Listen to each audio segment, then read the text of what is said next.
Christmas is supposed to be a pause in time, a moment when families gather, when doors are opened, when parents welcome their children home without fear. For Ronald Gene Simmons, Christmas was not a celebration. It was a deadline. By December of 1987, Simmons had already lived an entire life built on control. Born in 1940, he grew up in a violent household where authority was enforced through fear. Those patterns followed him into adulthood. He learned early that obedience could be demanded, not earned. On paper, his life looked stable. He served in the United States Navy, then re-enlisted in the Air Force, retiring as a Master Sergeant in 1979. He received commendations, including a Bronze Star. To the outside world, Ronald Simmons appeared disciplined, reserved, even respectable. Inside his home, the reality was very different. Simmons ruled his family with isolation and intimidation. He cut them off socially, moved them frequently, and eventually settled them on a remote property in rural Arkansas known as Mockingbird Hill. The land was fenced. The house, two mobile homes joined together, had no phone and limited access to the outside world. Within those walls, Simmons committed years of abuse. He sexually assaulted his daughters and fathered children with at least one of them. In 1981, authorities in New Mexico investigated allegations that he had impregnated his teenage daughter. Before charges could fully materialize, Simmons fled the state, uprooting his family once again and disappearing into Arkansas. The abuse didn't stop. The control didn't weaken. But by late December 1987, something shifted not emotionally but strategically. On December 22nd, Simmons began killing. The first victim was his wife, Rebecca. She was the only adult in the home who could have challenged him. Simmons bludgeoned her and then shot her, eliminating any resistance before moving on. Over the next several days, he murdered his children and grandchildren as he encountered them. He did not rush. He did not panic. Bodies were wrapped carefully and hidden throughout the house. Some were placed in bedrooms. Others were concealed in storage spaces. Outside, nothing seemed wrong. Christmas decorations stayed up. Neighbors heard nothing. No one called police. On December 26th, Simmons made phone calls. He contacted his older children, those who no longer lived at home, and invited them to visit after Christmas for a family meal. They trusted him. They believed this was reconciliation. They came home. One by one, they were murdered. By the end, 14 members of his own family were dead infants, children, adults, spanning multiple generations. The house on Mockingbird Hill became a sealed tomb, filled with bodies and silence. 2 days later, Simmons stepped outside. On the morning of December 28th, he prepared carefully. He ran errands. He purchased a second firearm at a local Walmart. Then he got into his car and drove into town, leaving behind a house filled with the dead. His targets were deliberate. He entered a law firm and shot a receptionist. He drove to Taylor Oil Company and killed a former coworker. At a Sinclair Mini-Mart, he shot another man. His final stop was Woodline Motor Freight, where he opened fire again, killing and wounding employees. Investigators later concluded these were not random victims. Simmons believed they had wronged him, disrespected him, or threatened his authority. After the final shooting, he didn't flee. He ordered an employee to call the police and waited. When officers arrived, Simmons surrendered without resistance. Only then did police enter the house on Mockingbird Hill. Room after room contained bodies. Investigators described it as one of the most devastating crime scenes they had ever encountered. Simmons showed no remorse. During his trial, he rejected appointed attorneys and chose to represent himself. He cross-examined witnesses. He objected to evidence. When asked why he did it, he did not claim insanity. He said his family had betrayed him, disrespected him, failed him. In his mind, that justified execution. The jury disagreed. Simmons was convicted of multiple counts of capital murder and sentenced to death. He waived all appeals, insisting on execution. His refusal was so absolute it reached the United States Supreme Court, which ruled that no one could appeal on his behalf. On June 25, 1990, Ronald Gene Simmons was executed by lethal injection, the first person put to death by that method in Arkansas. He died the same way he lived, controlled, defiant, unrepentant. The Simmons case remains one of the most disturbing family annihilations in modern history, not because of chaos or speed, but because of patience. He waited for trust. He waited for obedience. And then he killed them all. Some crimes shock because they are confusing. This one shocks because it isn't. There are no missing pieces, no mystery motives buried deep beneath layers of complexity. The case of Stephen Plattel is horrifying precisely because everything is visible: his obsession, his entitlement, and how quickly control turned into murder the moment that control was threatened. Stephen Plattel was born in 1975. His early life was unstable, marked by fractured relationships and poor decisions. Years before the public ever knew his name, he made one decision that would echo forward in ways no one could have predicted. He gave up his biological daughter for adoption. That child was renamed Katie Rose Fusco and raised by her adoptive parents, Anthony and Kelly Fusco, in New York.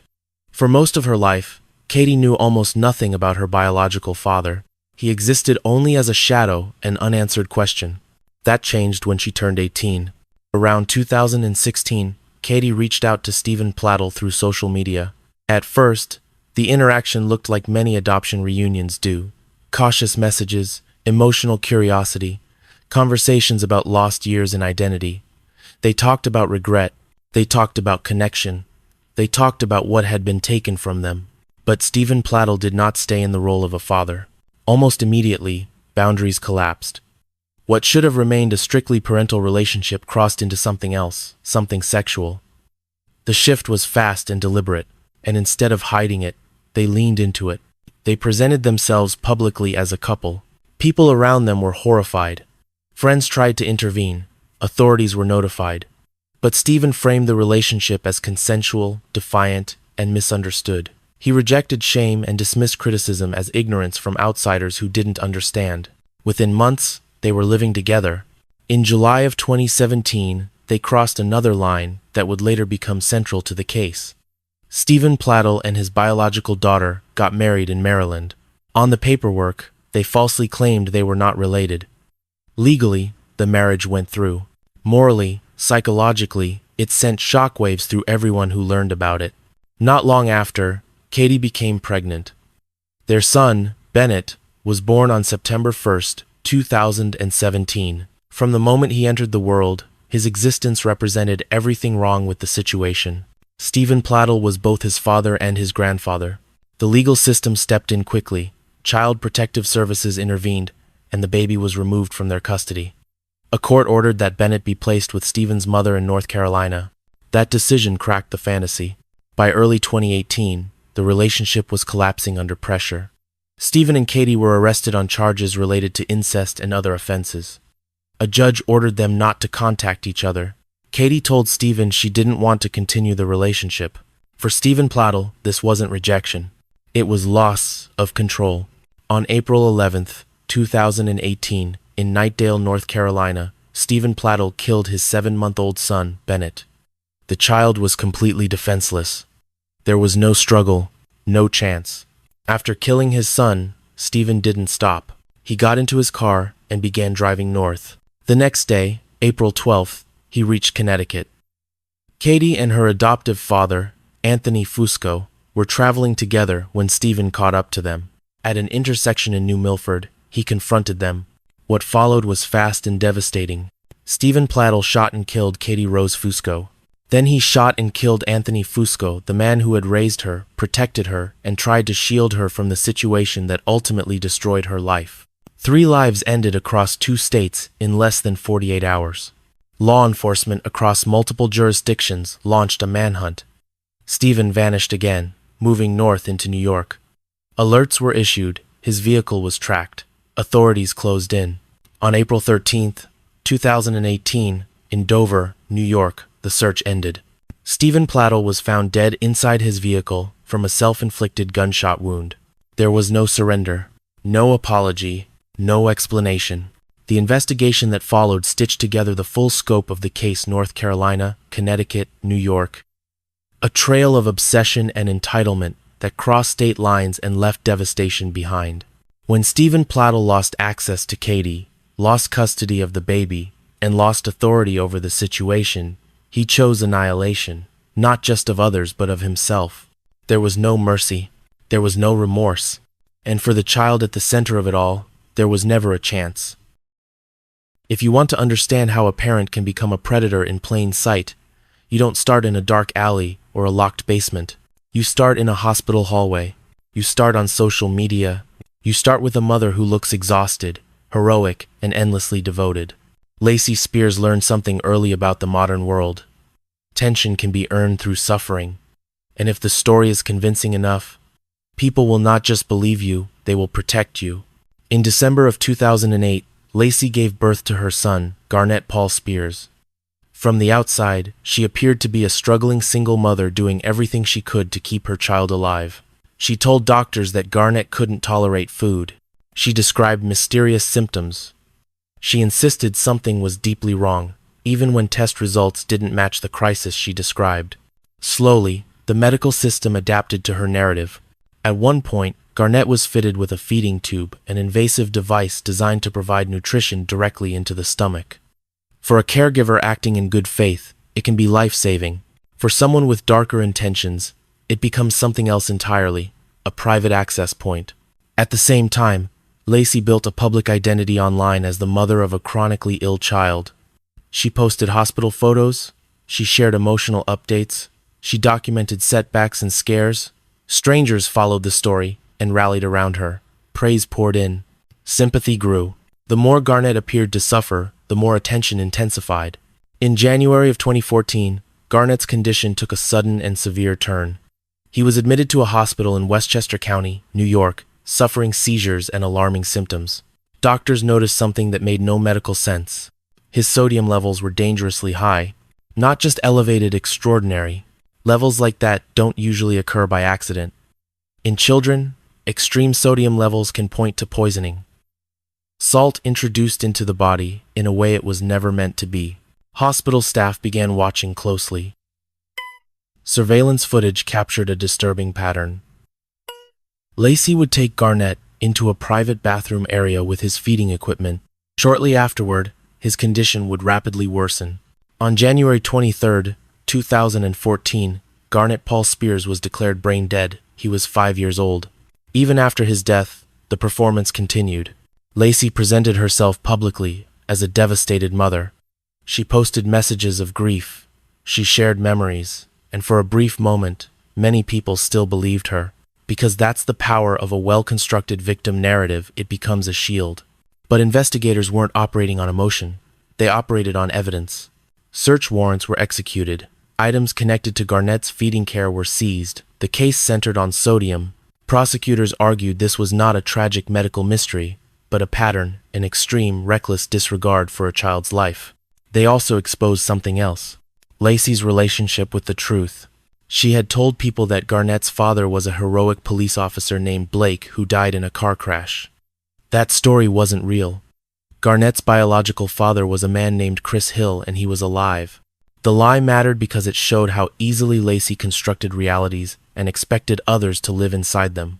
In 2015, Lacey Spears stood trial in New York. Prosecutors charged her with second-degree murder under the theory of depraved indifference. Not a momentary accident, not confusion, but conduct so reckless it rose to the level of murder. The defense emphasized mental illness. They argued something deeply disordered drove her behavior. But the jury focused on the evidence, and they convicted her. Lacey Spears was sentenced to 20 years to life in prison. Her conviction was upheld on appeal. Higher courts declined to overturn it. The story ended not with sympathy, but with accountability. What makes this case linger isn't just the method, it's the setting. A crime hidden inside care, suffering turned into content. A child's pain transformed into a narrative that rewarded the person causing it. No mercy, no remorse. Just a story she refused to stop telling until the courts forced it to end. Some parents kill to erase a problem. John Battaglia killed for the opposite reason. He wanted the pain to last. He wanted it to echo, and he wanted the person he blamed to hear every second of it. John Battaglia was born in 1955. On the surface, he could pass as an ordinary father, employed, articulate, capable of presenting himself as controlled and rational. But beneath that surface was a long, documented history of violence, rage, and obsession with punishment. His relationship with his ex-wife, Mary Jean Green, was not a failed marriage. It was a domestic violence case with a long fuse. In December of 1999, Battaglia brutally assaulted Mary Jean. The attack was serious enough to land him on probation. To most people, Probation is a warning. To Battaglia, it was humiliation. And in his mind, there was only one person responsible for that humiliation. Mary Jean had reported him. Mary Jean had stood up to him. Mary Jean had taken away his control. People like Battaglia don't handle boundaries. They don't accept no, and they do not tolerate consequences imposed by someone they believe they own. On May 2nd, 2001, Battaglia had visitation with his two daughters. Faith was 9 years old. Liberty was 6. The visit was supposed to be routine dinner, time with Dad, then home. Inside Battaglia's Dallas apartment, it became something else entirely. That night, Battaglia called Mary Jean on the phone. He didn't call to talk, he called to perform. He forced the girls to speak to their mother, turning the call into a stage. Faith, terrified, was made to ask a question that would later chill everyone who heard it. Why do you want Daddy to go to jail? That question wasn't confusion. It was blame, rehearsed and weaponized. While Mary Jean was still on the phone, Battaglia shot both girls. He didn't hang up, he made her listen, and after it was over, he mocked her, ending the call with a profane, "Merry Christmas." It wasn't just murder, it was delivery. When police arrived, Faith and Liberty were dead. Battaglia was arrested and charged with capital murder. At trial, the defense pointed to mental instability, anger, and emotional volatility, but prosecutors focused on intent. They showed his violent history. They showed the calculated phone call. They showed that the suffering of the children was never the point the suffering of their mother was. The jury convicted John Battaglia of capital murder. He was sentenced to death in Texas. Years passed. Appeals were filed. Execution dates were set and delayed. Each delay reopened wounds for Mary Jean Green, who was forced to relive the worst night of her life again and again through legal proceedings. On February 1st, 2018, the process ended. John Battaglia was executed by lethal injection. For the public, the case closed. For Mary Jean, there was no closure, because this crime was never meant to end. It was designed to live on, in memory, in guilt, in silence. A reminder that sometimes, the most dangerous violence isn't impulsive. It's intentional, it's staged, and it's delivered with cruelty. When a mother rushes into an emergency room with children bleeding in the back seat, the human brain wants a simple explanation. A stranger, a monster, someone who appeared out of nowhere and vanished just as quickly. Diane Downs understood that instinct, and she tried to use it as armor. Diane Downs was born in 1955. To people who met her casually, she could seem energetic, charming, even fun. But those closest to her described a different reality, someone who bent the truth constantly, craved excitement, and treated responsibility like a cage. By the early 1982s, Diane was a single mother living in Oregon with 3 children, Cheryl, age 7, Christy, 8, and Danny, 3. On the surface, it looked like a difficult but ordinary life. Diane didn't want ordinary. She believed she had found her escape in a married man named Robert Nick Knickerbocker. Nick was not looking for a family. He didn't want children. And in Diane's world, that wasn't a disappointment, it was an obstacle. On the night of May 19th, 1983, Diane put her 3 children into the car and drove them down a rural road near Springfield, Oregon, often identified as Old Mohawk Road. It was late, dark, isolated, a perfect stage. At some point, the gun came out. Cheryl was shot and died. Christy was shot multiple times and survived with severe injuries, including a stroke. Denny was shot and survived, permanently changed. Diane herself suffered a minor gunshot wound to the arm, enough to support the story she was about to tell. She drove to the hospital and delivered her explanation. A bushy-haired stranger had tried to carjack her, shot everyone, and fled into the night. At first, the story sounded like a nightmare, random, senseless, terrifying, but cracks appeared almost immediately. Hospital staff noticed Diane's demeanor didn't match the situation. While doctors fought to save her children, she appeared strangely composed, sometimes even upbeat. Her focus drifted away from the kids and back to her personal life, especially Nick. Investigators noticed inconsistencies. Timelines shifted. Details changed. The physical evidence didn't align cleanly with a roadside ambush. Then Diane went on television. While her children were still hospitalized, Diane gave interviews. She smiled. She reenacted the attack calmly. The public recoiled. something felt wrong. This was not how a devastated mother behaved. Police weren't relying on instincts alone. They rebuilt the case, piece by piece, behavior, motive, forensic reality. And the most devastating evidence came from a hospital bed. Christy survived. After months of recovery, therapy, and painstaking effort to regain speech, she was asked the question investigators needed answered. Who did this to you? Her answer detonated the case. My mom. At trial, Christie's testimony was unbearable to hear. Diane maintained the stranger's story, clinging to it even as evidence collapsed around her. Prosecutors showed Diane's obsession with Nick and her belief that her children stood in the way of the life she wanted. The jury convicted Diane Downs of murder and attempted murder. In June of 1984, she was sentenced to life in prison plus 50 years, structured to keep her confined for as long as legally possible. But even prison wasn't the end of the damage. Around the time of her trial, Diane gave birth to another child. That baby was taken by the state and adopted. Christy and Danny were later adopted by the lead prosecutor in the case, and his wife, a detail that stunned the public. In 1987, Diane escaped from prison, triggering national headlines. 10 days later, she was recaptured. Decades passed. Parole hearings came and went. Diane never changed her story. As recently as 2025, she was denied parole again. There was no bushy-haired stranger, no carjacker, no mystery villain. There was only a mother who chose a lie and never stopped choosing it. Susan Smith didn't just murder her children. She taught America to stop believing crying parents on television. On the night of October 25th, 1994, Susan Smith walked into a police station in Union, South Carolina, with a story that instantly froze the country. She said a man had forced his way into her car at a red light, pointed a gun at her, and drove off with her children still strapped into their car seats. Her sons were Michael, 3 years old, and Alexander, just 14 months old. Susan gave police a detailed description of the supposed carjacker. That detail mattered. It shaped the early investigation, sent officers searching for an innocent suspect, and ignited fear far beyond the town of Union. Within hours, the case went national. Photos of Michael and Alex filled television screens. Volunteers searched roads, lakes, and forests. News anchors cut into programming, and Susan Smith was everywhere, standing in front of cameras, crying, begging the man she described to bring her babies home. Most people believed her, but detectives weren't watching the performance. They were watching the details. Susan's story never sharpened. The timeline shifted slightly with each retelling. The description didn't evolve. She failed a polygraph test, and when the cameras weren't rolling, her emotional responses didn't always match the horror she claimed to be living through. Quietly, investigators began to consider the possibility no one wanted to say out loud.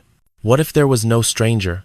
As police examined Susan's personal life, a motive emerged that made the entire story collapse. She had recently been involved in a relationship with a local man, Tom Findley. The relationship had ended shortly before the boys disappeared, and the reason was simple. He didn't want children. Prosecutors would later argue that rejection didn't just hurt Susan, it redirected her thinking. If the children were the reason she couldn't have the life she wanted, then removing them removed the obstacle. 9 days into the search, police confronted Susan with the inconsistencies they could no longer ignore. The pressure tightened, and on November 3rd, 1994, she confessed. There had been no carjacking, no gunman, no stranger. On the night she claimed her sons were taken, Susan had driven her 1990 Mazda to John D. Long Lake. She strapped Michael and Alex into their car seats, exited the vehicle, and allowed it to roll down the ramp and into the water. For 9 days, while the nation prayed, Susan knew exactly where her children were. The recovery of the car was broadcast live. Divers pulled it from the lake. Inside, still secured in their seats, were the bodies of Michael and Alexander. The image burned itself into the public consciousness not just because of the loss, but because of the betrayal. At trial, prosecutors painted Susan Smith as calculating and self-centered, a woman who chose a relationship over her children and then weaponized grief to manipulate the entire country. They emphasized the false accusation and the harm it caused beyond her own family. The defense didn't deny what she did. Instead, they argued why. They described a woman with a history of severe depression, suicide attempts, and childhood trauma, including abuse by her stepfather. They asked the jury to see desperation instead of malice. In July of 1995, the jury convicted Susan Smith of murdering her two sons. Prosecutors sought the death penalty, but the jury chose life imprisonment instead. She was sentenced to life in prison with eligibility for parole after 30 years. Every televised plea from a grieving parent was viewed differently after that. In November of 2024, Susan Smith appeared before the parole board for the first time. She spoke of remorse. She claimed she had changed. The families of the victims disagreed. The parole board denied her release unanimously. Michael Smith was 3 years old. Alexander Smith was 14 months old. They didn't disappear. They weren't taken by a stranger. They were driven into a lake by their mother and hidden behind a lie that changed America forever. Some parents kill in panic. Some kill in rage. Yasser Abdel Said killed because he believed authority meant ownership. Ownership over his daughter's choices, their freedom, and ultimately, their lives. Yasser Abdel Said was born in 1957 Inches, Egypt, and later immigrated to the United States, eventually settling in Texas.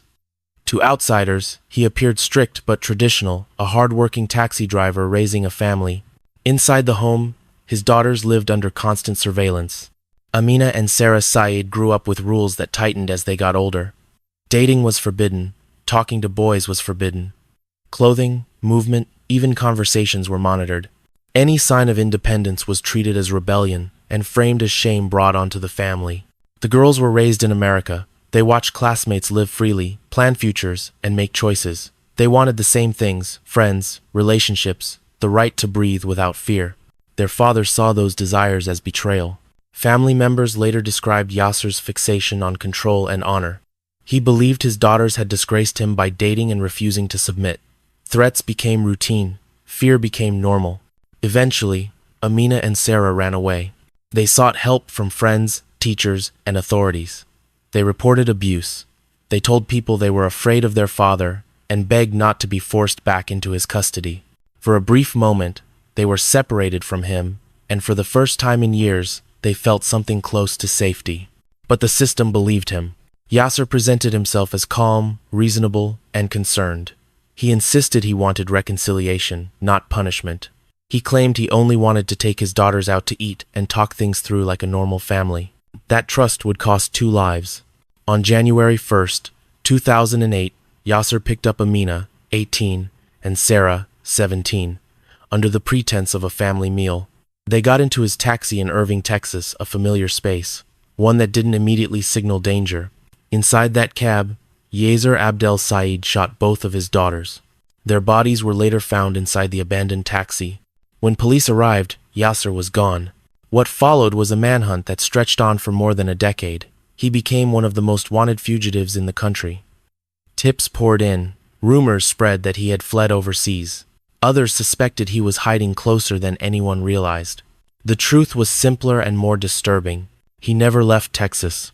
Family members helped hide him. They sheltered him, concealed him, and assisted in avoiding detection. In 2014, Yasser was placed on the FBI's 10 most wanted list. For years, he remained free. On August 26, 2020, more than 12 years after the murders, authorities finally caught up with him in Justin, Texas. He was arrested quietly, without resistance. In August of 2022, Yasser Abdel Said stood trial. Prosecutors laid out years of threats, fear, and documented control. They showed that the murders were not spontaneous, but the final act of a long campaign of intimidation. This was not culture. This was not religion. This was control turned lethal. The jury convicted him of capital murder. The death penalty was not sought.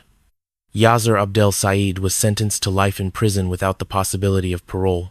Amina was 18. Sarah was 17. They weren't killed for dishonor. They were killed because they wanted the freedom most teenagers take for granted, and their father could not accept that. Some family annihilations happen in a single explosion of violence. Others unfold quietly, hidden behind paperwork, assumptions, and time. The case of Timothy Jones Jr. is horrifying not only because 5 children were killed, but because for days afterward, the system believed everything was normal. Timothy Jones Jr. was a father living in Lexington County, South Carolina.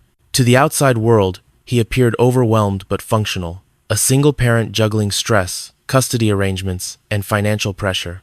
Friends described him as struggling, but still holding things together. Behind closed doors, the situation was volatile. Jones had a documented history of anger issues, substance abuse, and poor impulse control. His marriage had collapsed, and custody tensions with his ex-wife were ongoing. At the time, the children were legally in his care. In late August of 2014, that household became a crime scene. According to evidence presented at trial, all 5 children were killed on the night of August 28, 2014, inside the family home. The children ranged in age, from 1 to 8 years old. 5 separate lives ended in the place they were supposed to be safest. Jones would later give shifting explanations, but investigators concluded the deaths occurred in a short window of time. The first child, according to Jones, died after being forced into physical exercise as punishment. What happened next defined the case. Instead of calling for help, Jones made a decision. He killed the remaining 4 children. Afterward, he didn't report an accident. He didn't seek medical assistance. He moved into concealment. The bodies were wrapped in black trash bags. Bleach was used in an attempt to destroy evidence. The children were loaded into his vehicle. For days, Timothy Jones Jr. drove around with the bodies of his children in his car. On the surface, life appeared to continue. But on August 28th, the children were last seen alive. By September 3rd, their mother reported them missing after being unable to reach them or get straight answers from Jones. No Amber Alert was issued. Not because authorities didn't care, but because Timothy Jones Jr. was listed as the custodial parent. On paper, the children were exactly where they were supposed to be.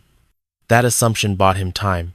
On September 6, 2014, Jones was stopped at a traffic checkpoint in Mississippi. Officers noticed suspicious behavior. Inconsistencies began stacking up. When investigators connected the missing children report in South Carolina with Jones's movements, the story collapsed. Jones eventually led authorities to the location where he had dumped the bodies off a rural dirt road near Camden, Alabama. They were found in black trash bags. At trial, prosecutors focused on choices. They emphasized that after the first child died, Jones had multiple opportunities to stop. Instead, he continued. They detailed the effort put into concealment, the bags, the bleach, the transportation across state lines, the lies. The defense argued mental instability, stress, and drug use, but prosecutors pointed to behavior after the killings as proof of awareness and intent. In June of 2019, Timothy Jones Jr. was convicted on all counts. Prosecutors sought the death penalty. The jury agreed. Jones was sentenced to death. In 2023, the South Carolina Supreme Court affirmed both his convictions and his sentence. As of today, Timothy Jones Jr. remains on death row. 5 children were not lost because help was unavailable. They were lost because the person responsible for them chose violence and then chose to hide it. Some parents kill in moments of chaos. Lori Vallow moved with certainty. What makes her case so disturbing isn't just the number of deaths, it's the belief system that made those deaths feel justified to her. This wasn't panic, it wasn't confusion, it was conviction. Before the world knew her name, Lori Vallow appeared to be a devoted mother. She had a teenage daughter, Tylee Ryan, and a young adopted son, Joshua J.J. Vallow, who had special needs. From the outside, her life looked complicated but ordinary. That began to change in the late 2010 seconds. Lori's beliefs shifted toward apocalyptic ideas, visions, spiritual rankings, and end-times prophecies. Then she met Chad Daybell, a fringe religious author who didn't challenge those beliefs but reinforced them. Together, they created a private spiritual universe where they were chosen, enlightened, and exempt from normal rules. Inside that world, people were labeled as dark or possessed. Sometimes they used the word zombies, implying the person was no longer who they appeared to be. Once someone was labeled that way, removing them became acceptable. Then people started dying. In July of 2019, Lori's husband, Charles Vallow, was shot and killed by her brother, Alex Cox. Alex claimed self-defense. Lori showed little public grief. Instead, she moved closer to Chad. In October of 2019, Chad Daybell's wife, Tammy, died suddenly. Weeks later, Lori and Chad married. At the same time, Lori's children were disappearing. Tylee Ryan was last seen in early September 2019 during a trip to Yellowstone with Lori and Alex Cox. After that, she vanished. JJ was last seen later that month in Rexburg, Idaho. Lori offered explanations that sounded plausible. JJ was with friends, JJ was staying elsewhere, JJ was fine. But proof never came. JJ's grandparents kept asking questions. Eventually, police performed a welfare check in November 2019. Lori and Chad stalled, lied, and refused to produce the children. Instead of cooperating, they left the state. They moved to Hawaii. While authorities searched for 2 missing children, Lori and Chad were photographed smiling on beaches, acting like newlyweds. The contrast was chilling. In February 2020, Lori was arrested in Hawaii for failing to produce the children. The investigation escalated. In June 2020, police searched Chad Daybell's property in Idaho.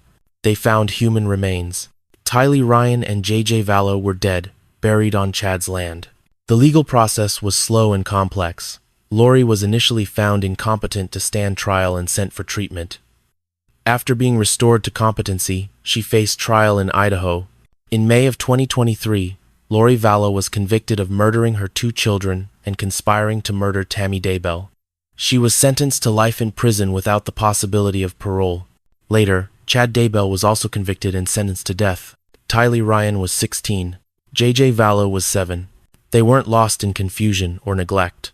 They were erased inside a belief system that treated human lives as obstacles. The murders committed by Robert Farquharson didn't happen in a dark house or behind locked doors. They happened inside a car, on a road meant to lead children home.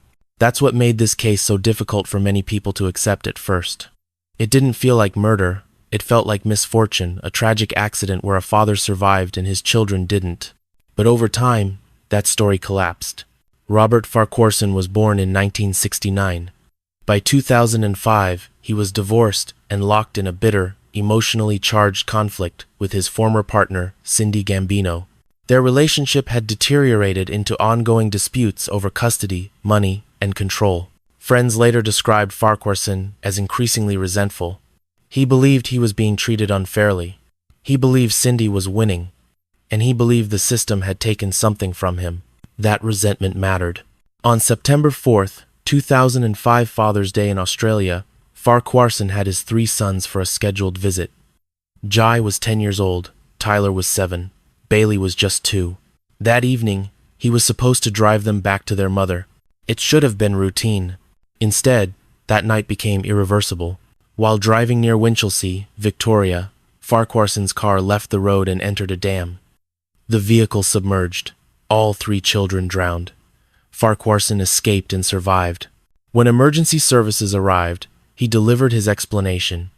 He claimed he had suffered a coughing fit, blacked out, and lost control of the vehicle. According to him, it was an accident. Sudden, unavoidable. At first, many people believed it. The idea that a father would intentionally kill his own children was almost impossible to process. Investigators didn't stop at the surface. As police reconstructed the crash, inconsistencies emerged. Farquharson's account shifted subtly over time. Medical experts questioned whether his explanation was plausible, and when investigators examined the broader context of his life, a motive began to take shape. This wasn't about a crash. It was about revenge. A friend of Farquharson later told authorities that Robert had spoken before about getting back at Cindy by killing the boys. That testimony reframed everything. Suddenly, the deaths were no longer isolated, they were part of a larger pattern of resentment and intent. Prosecutors argued Farquharson didn't want to hurt Cindy directly. He wanted to destroy her, and the most permanent way to do that was through the children. In 2007, Robert Farquharson stood trial in Australia for the murder of his 3 sons. The case was complex, filled with expert testimony on vehicle dynamics, medical conditions, and psychology. The jury convicted him, and he was sentenced to life imprisonment. But the case didn't end there. In 2009, his conviction was overturned on appeal due to concerns about how certain evidence had been handled. Farquharson was released on bail while awaiting a retrial, sparking public outrage. In 2010, the second trial began. This time, prosecutors tightened their case. They focused sharply on motive, prior statements, and the improbability of the accident explanation when viewed alongside the broader context. The jury convicted him again. Robert Farquharson was sentenced to life imprisonment with a non-parole period of 33 years. Since then, he has continued to maintain his innocence, pursuing appeals and legal challenges. As recently as 2024, he has attempted further action under Victoria's fresh and compelling evidence laws. Cindy Gambino lived for years under the weight of the trials, the appeals, and the public scrutiny. She died in 2022, long before the legal process surrounding her son's deaths fully concluded. Jai was 10, Tyler was 7, Bailey was 2. They trusted the person driving the car. They had no warning, and Father's Day became the last day of their lives. There is a lie most societies quietly agree to believe: that children are safest at home, that danger comes from strangers, that love, by default, protects. Every case you've just heard shatters that illusion. These were not crimes of opportunity.